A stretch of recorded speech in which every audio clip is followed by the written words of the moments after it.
This is a Hot Pie Original.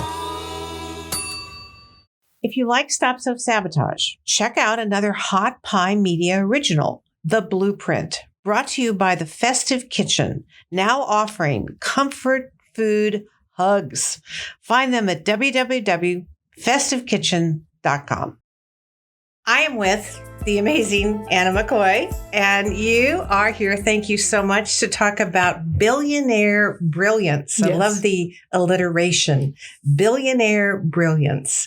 And tell me about your brilliant self. Give me a little bit of your story. Well, thanks so much, Pat. I am super excited to be here with you because, you know, I love you and I'm excited about the work that you're doing and how you help people. And so just to tell you a little bit about, I think when I think of myself, more importantly, I want people to understand that I'm an intentional human. Mm-hmm. I love very, very deeply. I'm a passionate encourager. And my goal in life is just to make it better for the people that I meet. Mm-hmm. Wow. Yeah. And you have. Yeah. And you have. And one of the things I always have loved and remembered about you is a line that you use, not a line. It comes from your heart. Yes. Tell us about that. That line is, you are loved, you are appreciated, you're celebrated, and you are valued.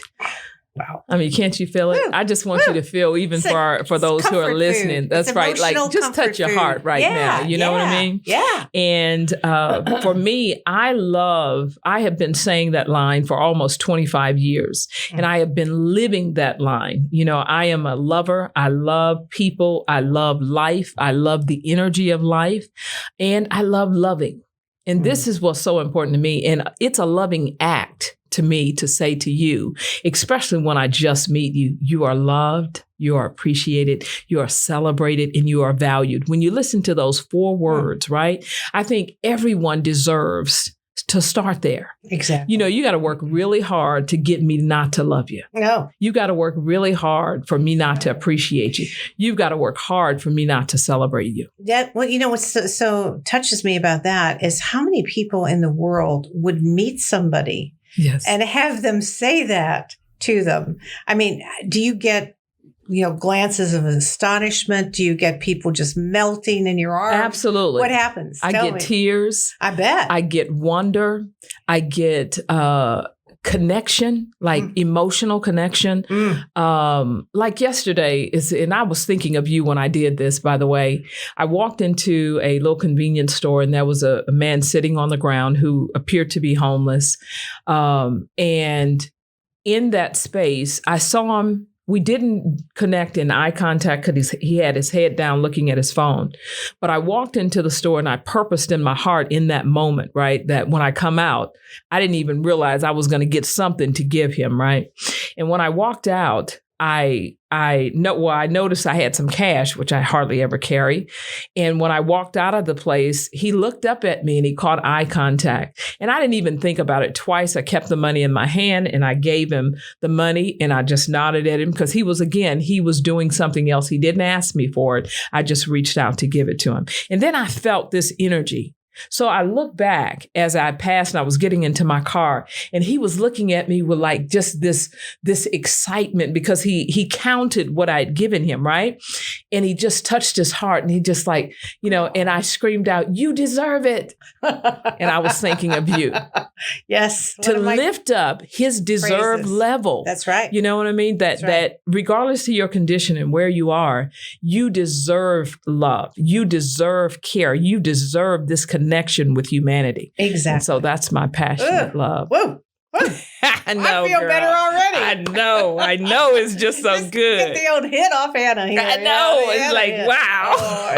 Well, it is. And what's so extraordinary about that is, from my perspective, is that we say that, but we usually don't say that unless we are very intimate with someone. Yes. So to broaden that, to broaden that appreciation, to broaden that love to humanity in general, I think is very unique. Yes. A very unique experience. And tell me how you came to that, all these many years ago. So 25 years ago, I met a gentleman who became my mentor, spiritual father, muse, connection. Like I knew deeply that this man was going to change my life just at the mention of his name. And I began to weep. When I had this opportunity to come into a training that he was doing, and I was on my way to that training, and I sat there, even before walking into the place, when I was met in the parking lot, his team met us and said, "You are loved and appreciated." And something in my heart was like, whoa. That is so incredible. So being the person that I am, when I experience something, immediately I want to give it to someone else. Now, this is my very first time there. There were other people coming. They were nervous and different things. And I noticed that the team hadn't gotten to them. And immediately I said to them, "You're loved and appreciated, and you're exactly where you're supposed to be." And I saw how that impacted them. By the time I got from the parking lot to the location where we were going, I had probably told that to 20 or 30 people, and they thought I was a member of the team. Well, yeah, of course. Well, at the end of the day, I did become a member of that team. And since then, I've said it to, probably millions of times, and I don't even know it, because it's a part of my DNA. It's a part of my being. It's a part of my truth. Yes. And you share that so well. And the wonderful thing and because you've said it so many times, yes, the wonderful thing I experience with you is that you're truly in it every time you say it. Yes. It isn't pat. Yes. It hasn't become a routine for Absolutely. You. You're in the moment. It's intentional and you're giving it out. Yes. Well, you got to think about this. Absolutely. I did an event in 1997 in Nashville, Tennessee. There were 160 people in that event. And something came to me, and it was with this mentor. It was him launching one of his programs in that city. And I was responsible for greeting people. I purposed in my heart. I didn't know what the impact was going to be, but I purposed in my heart, no one will enter this door until they have heard that statement. Now, what I recognize, and I had no idea this would happen, and I would hug them and tell them that. And as soon as we started that event, every single person, 160 people had hugged me and had heard me say that statement to them, and completely changed the energy of what they had agreed to do. And so when I think about that experience, I knew the power, because these people were driving up. They might have had an argument with a spouse. They may have lost a loved one. They were dealing with the challenges of life. And I felt that statement alone was like hitting the reset button, was like giving them just a hug, was like bringing them into a whole nother world of possibility. And so it just continued with me, and it ingrained so deeply in my heart that it's just a part of the fabric of who I am. Love hitting the reset button. Yeah. Taking us back to where we should be. Absolutely. Which isn't that love and appreciation. I love that. Love is our strength. Love is our joy. It's yes, exactly. And it gets lost in the humdrum of living sometimes. Mm-hmm. And we have to come back to it. Mm-hmm. It's a hard word to talk about, I think, psychologically, because I think everyone has their take on love. Yes. And there's so many different forms. Yes. There's the love we have as friends. Yes. There's the intimacy of love with someone, that you're connected to sexually and emotionally. There's a love that you have of TV commercials. I see some of these commercials and I just fall in love. Yes. And it's so many forms of this feeling state we call love. Yes. And, to try to really make that real to all of us in our daily world, I think is a difficult task. I do. Well, this is how, for me, love is willing. That's what it is for me. It's like, it's willing. See, because we're people who have free will, right? Which means we guard that free will. We want to be in control of our lives. We want to be able to be decisive about what comes to us, what we put out in the world. And in my heart, because I have that power, I always have that power of choice. Right. And so love to me is being willing.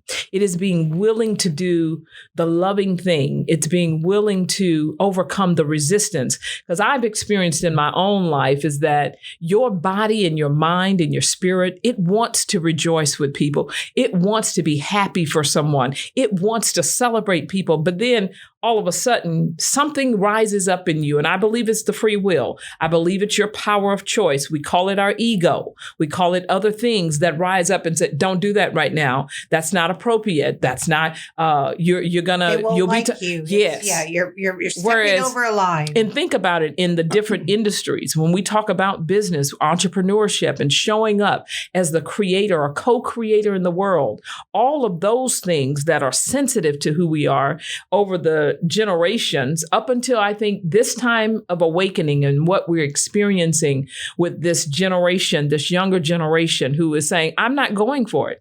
I'm going to live my life out of what I'm feeling, not about what I'm doing. I'm going to feel my way into something.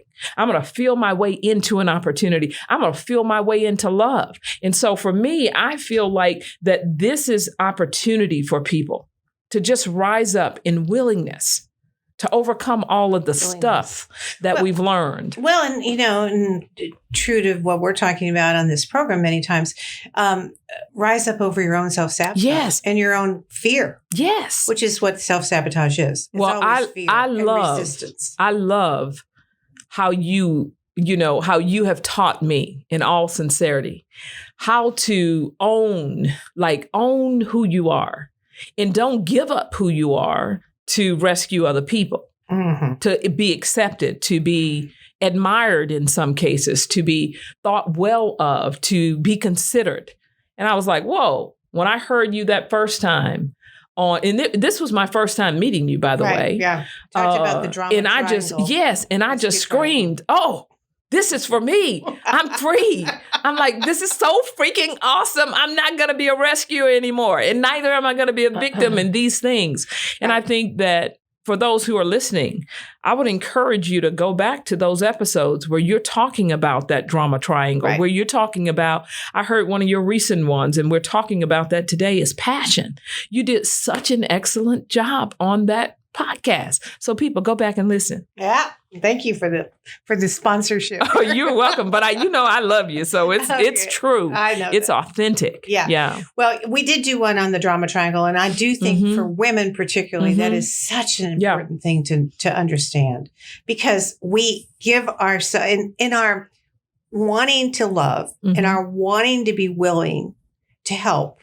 We overgive and we end up feeling like a victim. Yes. We won't go through it all. Yeah. We did it in past episode. Yeah. But it's for me, it's one of those truths. Yes. That once we get it, yes, then we don't have to love knee jerk. Absolutely. It doesn't have to be obligatory. Absolutely. Which is what rescuing is. Yes. You feel obligated. Yes. It is not free will. Yes. You may not want to do it at all. Absolutely. You may just feel guilt-ridden and have to do it, And there's a difference. Yes. But you talk about these promises we make to ourselves, which are really based on, it's based on unfounded truth. Unfounded, meaning it's not true for you. It might have been true for others, but it really isn't true for you. And there's no support to it, but you allow yourself to be obligated to fulfill it. And so it's been awesome for me. And it literally, in all sincerity, it literally changed my life. And it helped me I keep hearing this word, reclaim my life, to reclaim my privacy, to reclaim what was really important to me and what mattered. And this is the thing that when I went back home after that experience with you, I reclaimed everything. And what I reclaimed that I think was the most important is I reclaimed the fact that I answered the question, do you love yourself enough to do this? And that's a part of that deserve level, right?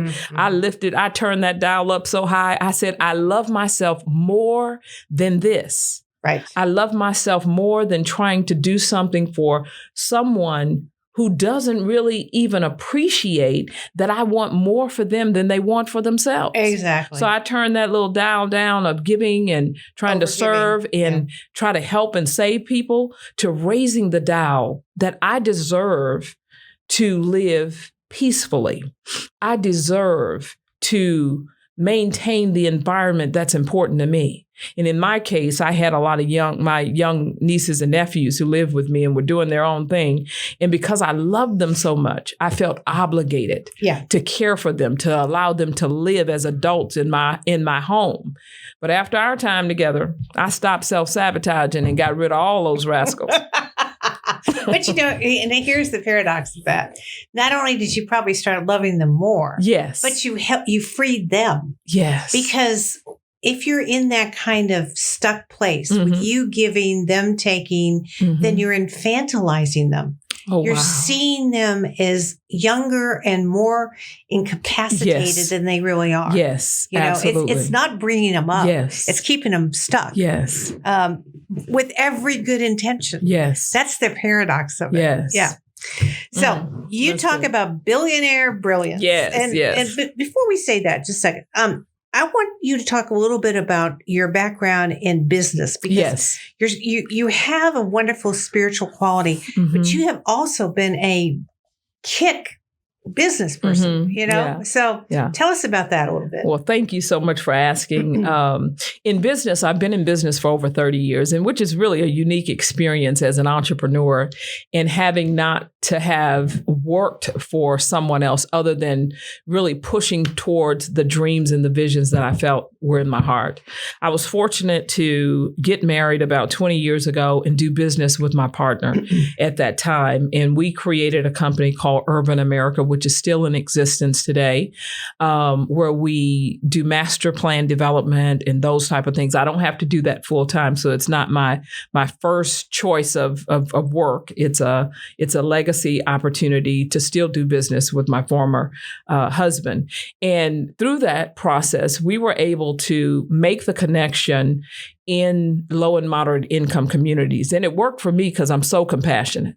I want to serve people. I want to teach people.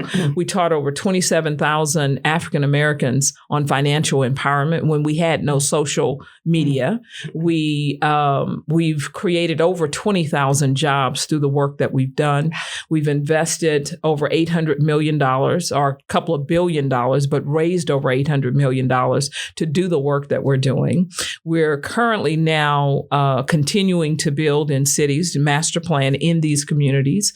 We're also in the land acquisition business as well, where we purchase land and we entitle that land and then we sell it to other developers. So that part of the what we call that serial entrepreneur is still there. But I have so many other interests, and that is in making humanity better. And that's always been the stream that's flowed underneath the work. The work has given me the ability to do the work for women around the world. I spent over 10 years just working with women. I personally coached over 800 women globally. I have worked and supported other women who are doing amazing things. I started a movement called One Woman Movement, which focused on one woman with a motive in her heart who would impact multitudes. And so our mutual friend, Ingrid Vanderveld, that was one of the ways that we connected out of the heart that I had for seeing that woman who saw making the impossible possible for empowering 1 billion women, made that connection even before I ever met her. I said, this is a woman I need to know. And then we had an opportunity to do life together, to do the work together. And I was able to travel around the world to share that message that we both had in common. Yes. And so I've continued that work, and I will continue to do work, working with young people, the next generation, and passing on some of these legacy principles and ideas and goodness, I think. Like just do good in the world. Do good. Do Be well. kind. Do you. Good. Do well by doing good. Yes. Yeah. All right. So you have a brand called Billionaire Brilliance. Yes. Tell me about that. I love Billionaire Brilliance, and I think it's what I call an aspirational, intelligent brand. Right? Yeah. Most of us are people who aspire. When we hear the word billion, we all know what it means. Yeah. What it means is abundance. It might mean boldness. It might mean an impossibility for someone.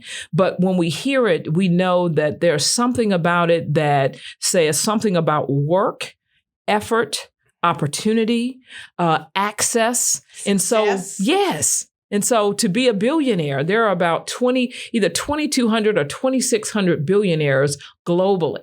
And so I began to ask the question, how many people have actually met a billionaire? And as I began to go through my own contacts and being in presence with people, I realized that I had met 5 billionaires, which was really quite interesting, right? Interesting, yes. So indeed. here in America, I met Oprah, I met Warren Buffett, I met Bill Gates. I mean, these are some of the people that we know, and then a couple of billionaires in other countries. Yeah. And I was thinking, this is such a privilege to be in the presence of people who think in a way, just to be in the same room. Now, we can read, we can listen, we can hear these people, but to be actually in the room with them is a different experience. Yeah. And so I thought, well, what we should start to do is let's think about, how does a billionaire think? We think we're so different, but here's what's so remarkable. If they are self-made, they start at the same place we start. Of course. We pull on one pair of pants, just like they do, one leg at a time. If they started and they're self-made and it's not an inherited wealth. Yes. Right? And at least the 3 people I talked about are all pretty much self-made people. Sure they are. And when we think about it, and I had this opportunity to meet this gentleman in South Africa, Graham Power is his name, and his presence, I spent 4 days with this man. His presence was just so humble. And these are the things they teach us. Mm-hmm. It's not about what we acquired. It's about, and in these cases, you will hear them all, maybe some more than others, but you hear the connection that they have, not only to themselves and to their work and what matters. And if we begin to focus on that as a mindset, a billionaire brilliance mindset, when you think about that word brilliance, it's all about intelligence. It's about access. It's about genius. It's about pulling this brilliance from within. Creativity. Yes, innovation. Risks. Yeah. I mean, it's like, come on, people. We are the brilliant ones. And so it just ignites my heart to reset or to reframe the way a person thinks about themselves. Mm. And so we learn a few things from the way billionaires, the way they live, the way they talk, what they do, their habits, their morning motivations and different things. But I can tell you within myself, within my personal being, my passionate desire for life, it's like joy, love, and passion. I can't live without them. And I knew that in moments I had lost passion. To kill passion is like for me, it's like killing God within me, because there's just so much light attached to it. Mm. And I just want people to find that space and allow that to fuel their lives. Yes. And to be able, not only in feeling, but in intelligence, to be able to identify when I'm unloving, identify when I've lost my joy, when I allow other people to steal the joy, because when they steal joy, they steal creativity, they steal your imagination, they steal your possibilities, or you give them away because of the obligations, right? Yeah, well, the truth is nobody can steal them from you. Exactly. You are a co-conspirator. Well, you are giving it to them. So that's why we self-sabotage people. So here it is that together, you and I are framing or reframing for people, because many of us do give these things away because we don't possess oftentimes the tools. Exactly. Right? Exactly. Just a tool. What you gave me with that drama triangle was a tool of understanding to see why this chaos was happening in my life. And then you gave me a tool to stop it and reverse it. Exactly. And so that's what I think, that when we bring people into this mindset of billionaire brilliance, it is the abundance of opportunity to change the way you live, to exercise the brilliance and take control of your own life and activate your consciousness in that space. What you're saying is so interesting too, because it's not only that you inspire them to do this, which many people do, and you do amazingly, it's that you have to instruct them how not to do the other. Yes. So it's not just go for brilliance. Yes. But learn the boundaries so that you don't give it away. Oh, absolutely. So there is a mingling here. Yes. Between the aspirational and then the intelligence of it all, right? Yeah, the basic training, which none of us got. You know, I mean, I can't tell you how many times I have ranted about why in the world in high schools do they not teach you, basic psychology? I mean, this is communication skills. You know, why in the world aren't we giving these people what they need? They truly need. I mean, I hate to say it, but I've never used algebra. Right. And I mean, I saw on an app that I just was so taken by that there's this app now that, of course, young kids get their little bank account and get saved. Oh, yes, yes. But they made it fun. Now, I wasn't trained in how to do a bank account or any of that. You know, I mean, there's some smart people out there, who are thinking about the future of banking. And it's not walking in. So they better get these young people. Exactly. Okay. And get them trained to doing business. As you're out there making the world better, I want you to listen here and tell folks that we need to get into our schools. Yes. An application of communication for these kids. They need to be trained. They need to know the rescue triangle before they get to our age. Oh, absolutely. Well, that's where you're going to come in handy to me. So for those who are listening, people, we do need a new way of training and educating our young people. Well, we do. You and I, we can be a part of that. Well, absolutely. And they want it. And they look around, they say, hey, you're not working. Well, it's so interesting. My little niece is just about to turn 4, and her ability to communicate in her feelings and empathy. I was with my mom, and she was like, she came and got me. She says, you need to go and help mommy and papa. They need your help. Now, they didn't ask for me, but what she was doing is she was listening to them, and they were trying to move my mother, who is paralyzed, and was trying to do something. And because she's seen it before and again, I was an available adult. So she just walked over to me and she put her hand, can you go up? Let me help you out of that chair.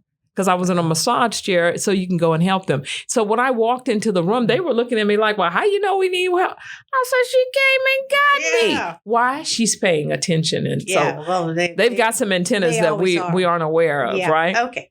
So how can an individual sabotage their billionaire brilliance? What do you see? Well, I think when we think about at its core level, 3 things, right? And I'm going to keep coming back to it because I think I'm a part of that generation that's saying that sensitive is the new strength.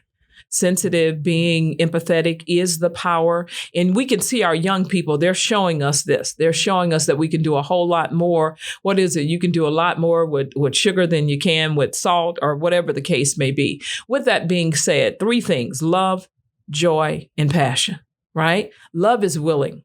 Joy is strength. Joy is this, when we think of it in terms of the physical body, okay, the physical body is held together in its molecular makeup, in its muscular makeup with something called laminin. And it's something that the body produces to make sure that everything just works together. Connected. And it's like a little connected layer. When the laminin starts to lack production in the body, what actually happens is muscular dystrophy. There begins to be a shrinking of sort and the pulling, and you start to see the limbs start to react to that. And so joy is kind of like that. When we allow that joy not to be productive in us, right? Not to be our strength. If you look at it just in a physical, spiritual way for yourself, you start to shrink. You start to shrink. And you know when you're shrinking around someone. That's why we have to have joy, because joy is the power that holds you together for you to show up in the world as the powerful person that you are. Then that third part, when I think about passion, I know we talk about passion in a way, whether it's loving someone, whether it is doing something, but the way passion comes to me, passion is a fierce commitment to pass it on. It's like whatever that thing is inside of you that you are to create, that you are to innovate, that you are to invent. It's like that fierce commitment. It's the thing that stirs you up to say to you, this has so much value that I'm going to pass it on. I got to show up. And it's this passion. Now, think about that in the way of how we love people, how we physically are in love, how we are passionate about the person we make love to. We're really just trying to pass on a part of ourselves that we think matters. We're whether it's a touch, whether it's a kiss, it just doesn't matter. Something in us say, I got to give this to you. Do you understand what I'm saying? And so even when it comes to your ability for that dream, for that idea, for that business, for that service, for your whatever you think you are. Passion is the thing that makes you deliver it to the world. That's right. To pass it on. That's so that you can leave a little bit of yourself. That's right. And let the world know that you've been here. Wow. I know you've been here. I feel cleansed. Oh my gosh. I feel like I had a spiritual house clean right here. And you were mentioning I did a program on passion called Passion for Life. And I loved it. I'm sure, because the two ways I was trying to delve into it was that there's the joie de vivre passion, the joie de vivre, which is the self-esteem passion, the love passion, the giving it, being willing to love, and all that flow to other humans. Yes. And then there's the focus passion, which is different. Yes. And focus maybe on your work or on creativity or on sharing your message. Mm-hmm. They, of course, can unite, which is a real, volcano, but they also can be two very separate paths. Oh, absolutely. But think about them. Joy. Think about this. Here's the idea. You said, what can self-sabotage your billionaire brilliance? Yeah. So starting with these three things, what sabotages them is when we think of passion, when you don't feel that, when you can't experience that, when you allow people in your world to impact your passion. So it's like to kill passion. What's left? Whether it's focused, whether it's energy, whether it's love, whether it's lovemaking, whatever the case may be, when people kill the passion, you don't have the opportunity to transfer to other things, to other people, environments, atmospheres that can make a difference for you. I know that very, very well. Well, and which is one of the points, and that is that you have to, we all need to be conscious enough of where we are passionate and what gets in our way. Yes. So the question I would have in this is, what is your passion? Where are you generating it? Are you allowing it? Another way of saying, are you willing to receive it and give it? And can you release yourself from the whatever it is out there that is helping you kill it? Not that it is killing you. Yes. You are participating. Yes. If that's a relationship, if that's a bad job, if that's a bad, I don't know, whatever it could be, financial arrangement. But are you willing to release yourself? See, that's a tough one. But I love people think that they have to stay. However, I love what you've just shared. And I would also add to that by saying the passion I'm speaking of is being. It's not what I do. It's like how I show up in the world. It's like becoming so familiar with what it is. There's no mistake of knowing when it isn't present. That's what I mean by I know that all well when I say when you go through these transitions in life, when you go through loss, when you go through suffering, right? When you become familiar with this passion, this commitment within you, it's like you just show up with this. And this is what I want people to deserve. You deserve to show up in life with the people that you care about, with the strangers you meet, with this passion, with this thing about you. We like to say about people in the world, they have it. Mm-hmm. What that says to me is if I say they have it, then I'm lacking something. Right. And I'm saying to those that are listening, we all have it. We all have it. We must become more familiar with it. Embrace it. And not Bring look it in. for, not be passionate about something, not be passionate about creating something, but showing up in the world. It's like, man, I don't even know. It's just it's in me. And I can tell you this is a rebirthing for me in many ways, going through a divorce, coming through, and it took 5 years for me to find her again. Yeah. Right. To touch that place, to show up and not be about doing something, not be excited about something, but living with this passion. So I'm telling you, since I had that moment of discovery, we always have, and the way the brain works, the brain has to put bookends on things. It starts with beginnings. It starts with ends. Right? We got to bookend this thing. We're done with this, right? So in that moment when I felt like I was done, I wept. Oh my God, I wept. I just cried like this is over. Like this is a true new beginning. And from that moment onward, every place I show up in the world, I don't care. You're going to feel this passion. You're going to feel this love. You're going to feel this joy. And I can tell you, Pat, even when I came to your house, right? I was like, oh, I got this thing. You know what I'm saying? When I came to love and then just support and every place in those, I've been, I was transforming environments, just sending you love songs because showing up, passion and considering people, loving people, being a part of that, not what we do, it's who we are. Who we are. All right. It'll change our world. Yeah, as it has yours. Wow. That's all I got to say.